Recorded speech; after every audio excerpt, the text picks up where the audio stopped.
If you're watching this video right now, it means na na-upload na siya ng admin ko as per my instruction. And at the moment, nasa loob na ako ng aeroplano, boarding, getting out of the country para magtago muna because I have a 5 million pesos bounty on my head, dead or alive by a certain syndicate. In this video, I won't be talking about Bitcoin as a market, as a cryptocurrency, or as a global trend, or as an investment. Regardless, what I'll be talking about is the mega scam behind it here in the Philippines by a group of people. And I will show you later how the scam works. Bakit hindi lang ako lumapit sa authorities para ipakita sa kanila or gawin tong expose na to? Because I'm afraid na baka makonceal lang at hindi lumabas, money matters. Natakot ako because may trauma before with Amman Features Malaysian pyramiding scam na even the authorities, the government officials is nakalungkot isipin is part of it pala. I'll be honest, hindi ako magmamalinis. I'll be straightforward. I feel like I became part of this because a few months ago, knowing me, they approached me. And we had a series of meetings and nakapag-contribute ako ng ideas, knowledge, and even gave certain resources and connections with the entire system, with the entire scheme na nakakalungkot isipin na the system where I became a somehow co-creator, ako mismo ay naging biktima nito because I took 34 million pesos from multiple investors and they took it from me. So, wala. That's why andito ako ngayon doing this video, doing this expose. And now I will show you how the entire scheme works. So now, how does the entire scam or entire system works? First, nagsisimula ito, naghahanap ang syndicate of multiple operators. These operators, they have their own system. Sometimes they have their website na you have your own account na mag-login ka, then makikita mo yung income mo doon, makikita mo yung value ng pera mo, value ng investment mo doon na lumalaki every day, every week, or every month, nadadagdagan ito. Or some naman, very, very basic lang, they're using social media, particularly Facebook, in executing their own operations. These operators, they have a lot of agents. These agents, ito na yung nakikita ninyo sa Facebook na nagpo-post sa mga status na sinasabi na Bitcoin everywhere. Na these Bitcoins na sinasabi nila, they will tell you na pag nag-invest ka ng 10K, ganito yung pera mo after 15 days, after 16 days, after 7 days, 30 days. I know you're very familiar. Lahat kayo very familiar with this one dahil sobrang trench right now. Dahil ang daming kumakagat talaga eh. Because Bitcoin, kumbaga sinasabayan talaga, and using Bitcoin as a front, makikita nyo na ganito percentage, different percentage. So how does it go? The syndicate gives these operators every month 30% per month. Yun yung pinaka-rate nila, or 1% per day. Then these operators, sila na gumagawa ng sarili lang sistema, sarili lang interest rate, sarili lang scheme on which magkano binibigay nila sa mga agents at magkano binibigay ng mga agents na rate sa kanilang investors. At yung natira, definitely, bulsa na nung mismong pinaka-operators themselves. These investors, sila yung mga nakukuha ng agents na minsan as low as 1,000, 4,000, 5,000, or as much as 1 million, 2 million, 5 million, or even 10 million pesos. So wide range talaga investors, in which binibigyan nila pera nila through bank deposits, binibigyan nila investment nila, Bitcoin investment nila through bank deposits sa mga agent na to. Bank deposits, sometimes coins.ph, Paymaya, or whatever means, sometimes cold cash inaabot nila.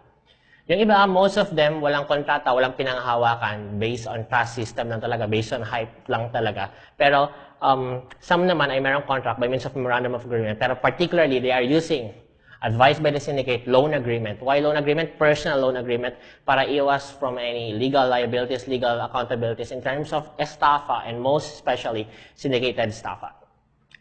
After mabigyan nila investment nila by whatever means these investors, these agents, on that very exact day, that same day or that same night, ay nire-remit nila yung pera.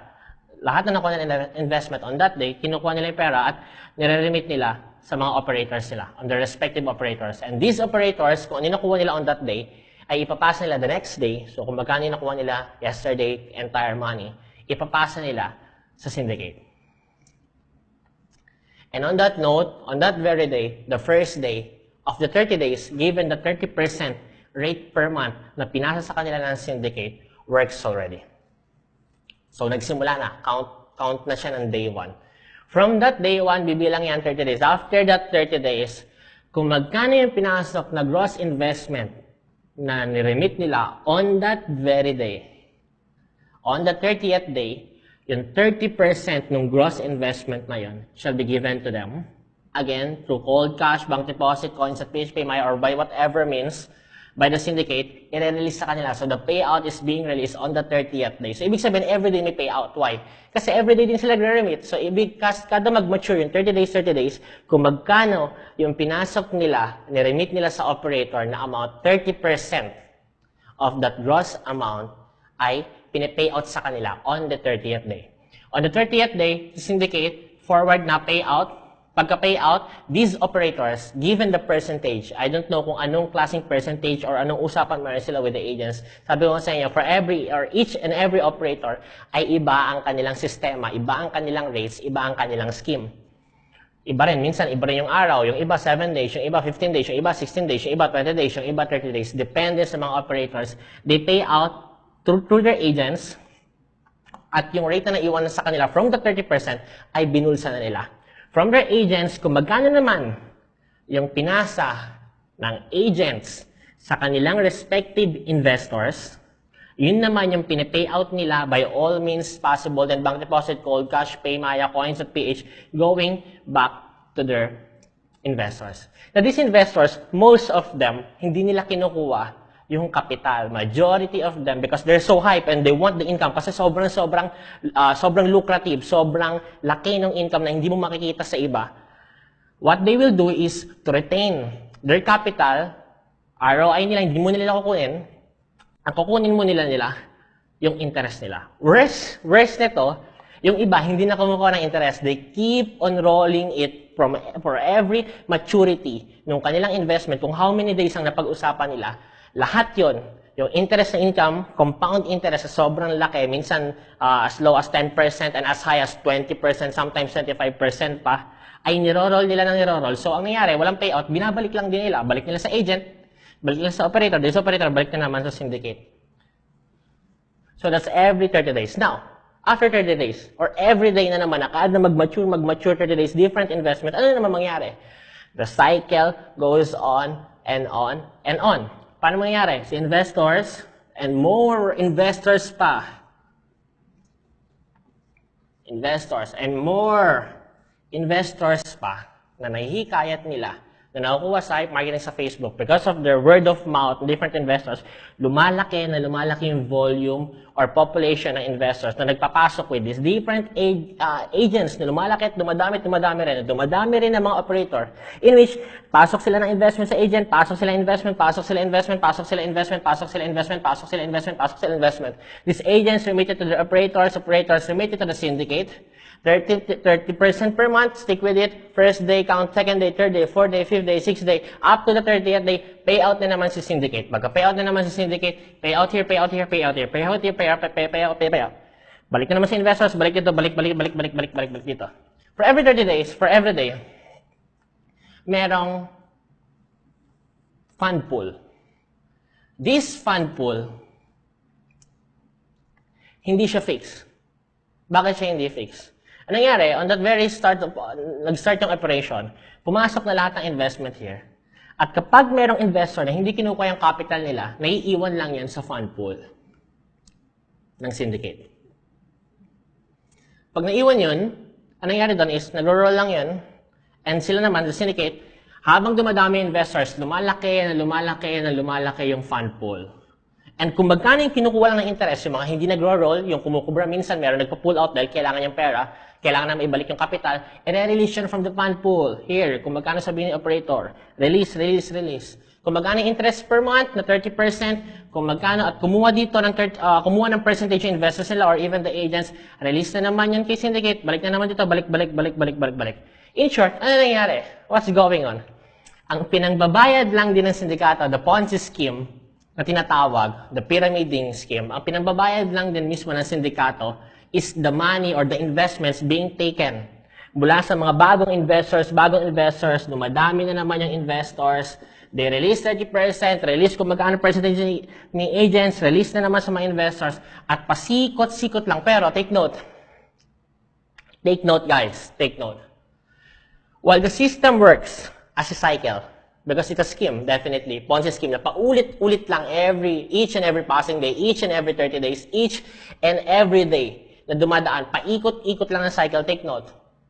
The moment na malalaki yung mga investors population, dumadami at dumadami sila, lumalaki na lumalaki yung fund pool, pero because it's a scheme, paliit ng paliit yung nare-release na pera. Kasi nainganyo yung tao, they want to roll. Hindi na namin kukunin yung interest namin. Or roll pa namin yan para mas malaki pa. They roll. The moment they roll, lumalaki yung fund pool.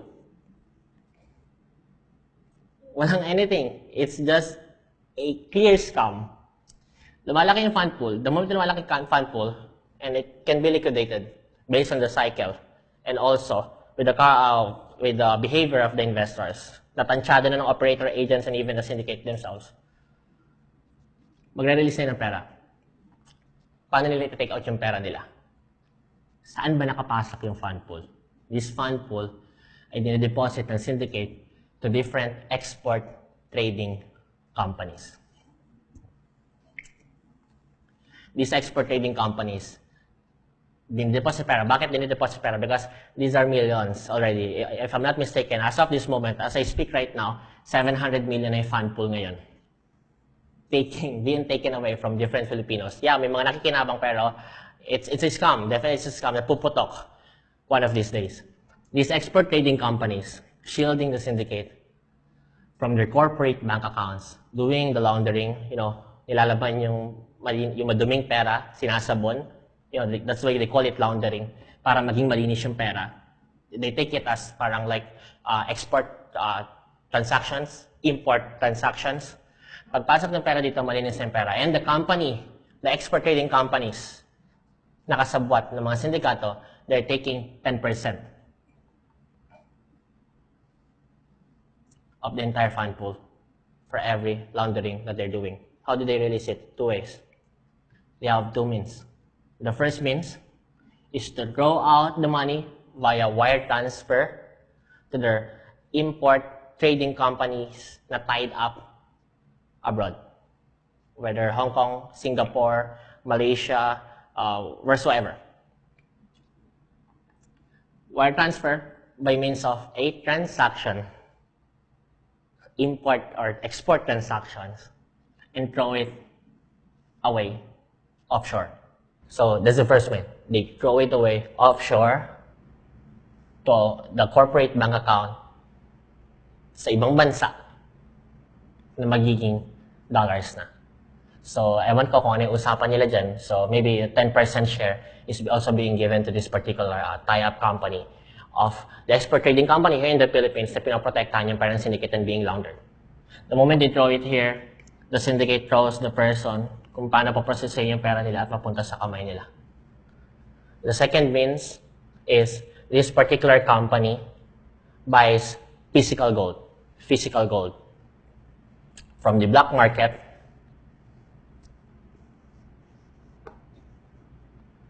and this physical gold is an asset, become an asset now of the export trading companies, and they took 10% of the physical gold and the 90% goes back to the syndicate and hide it somewhere. Because ang physical gold ay mas madaling itago because there's no transactions like pag pinasok nila sa vault ng bangko, the bank doesn't know about it, so wala siyang paper trail. Hindi kagaya ng mga bank deposits and whatsoever. Titago lang gold and naipon at naipon the moment they liquidate. For every liquidation na mapagdesisyon ng syndicate, 10% goes to the export trading company tie-up. And even here, and whatsoever transactions na nagka-tie-up nila, 10% goes. So, come to think of it, for every liquidation of 100 million, 10 million goes to the export trading companies, just laundering ng money. And now, ano nangyayari? The moment they liquidate, safety na yung pera. May matitirang konti dito for payout. But, again, the moment na dumadami investors, lumalaki ang investors' population, ang nangyayari is that the liability, also with the agents, also with the operators, so 30% per month of the syndicate ay lumalaki ng lumalaki. So what they need to do? They need to take more investments, more and more and more investments para lumaki na lumaki fund pool. The moment na pwede mag-liquidate, liquidate na naman, 10% goes to it. Cash in, pasok na naman sa kanila, tago na naman nila yung pera, bulsa. More investment, more investment. And ending cycle. But this will end one day. One day. Puputok na lang ito. Na the entire fund pool, wala nang pumapasok na investment. The investors' recruitment or the agents' recruitment, the operators, mag-i-stop lahat. Wala nang papasok na investment. And on that day, pagputok nito, naipasok na launder na lahat ng pera, naipasok na syndicate. And on that day, nga lahat ng investors. Pero paano lang gagawin exit plan na wala masyadong eskandalo, na the blaming, the operators, and the agents, and everyone else? Paano? At the very first day, finant nila yung Bitcoin. Why? Because Bitcoin is a global trend right now. Sobrang grabe yung hype and the increasing value of it na talagang sobra, very phenomenal in the world history, in the global financial market. It's a very, very phenomenal na ang sarap sabayan kasi mas madali kang makascam using it as a front. Pero the moment that the bubble burst of the legit Bitcoin currency in the entire world at bumaksak na yung value niya, mag-plunge down na siya, doon nila sasabayan and that becomes the exit plan. Para mangyari, papalabasin nila na nalugi. All the investors in the entire world ay nalugi and kasabay nito na malugi sa investors. So that's the exit plan that they have. But come to think of it, lahat na na-explain ko, that's how it works. Makita niyo lang sila sa status, sa Facebook, parang napakaliit lang siya na sistema na nakahikayat. It's a Bitcoin. Pero there's a system that works and sadly, it's a mega scam operating inside our country, here in the Philippines. So, that's it guys. The mega scam. Bitcoin? No. It's really just a front. It's a scam. It's a scam. And Bitcoin is being taken advantage by this syndicate. And guess what? Guess what? Ito yung sad reality. You're part of it. Kahit ayaw mo, you're part of it.